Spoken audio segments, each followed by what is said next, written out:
It's estimated that somewhere between a third and half of the Earth's population is staying inside. So many humans suddenly staying indoors, it's having a big effect on our cities. There's less traffic, there's less pollution, there's less noise, and we're starting to see animals act in a way that they often don't. It's happening all over the world. Look at Wales.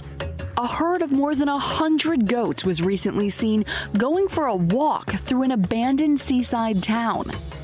In India, 1 billion people are on lockdown right now, and we're starting to see wild elephants come out of the forest and roam these now empty streets.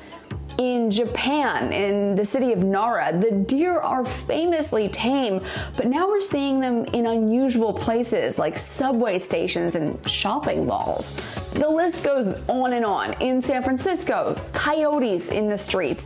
In Spain, wild boar roaming the boulevards. In Chile, there was even a puma spotted in the streets.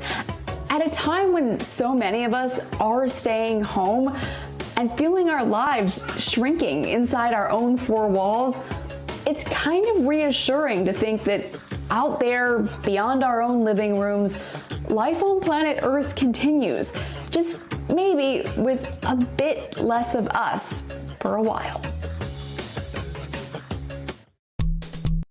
Hey, NBC News viewers, thanks for checking out our YouTube channel. Subscribe by clicking on that button down here and click on any of the videos over here to watch the latest interviews, show highlights, and digital exclusives. Thanks for watching.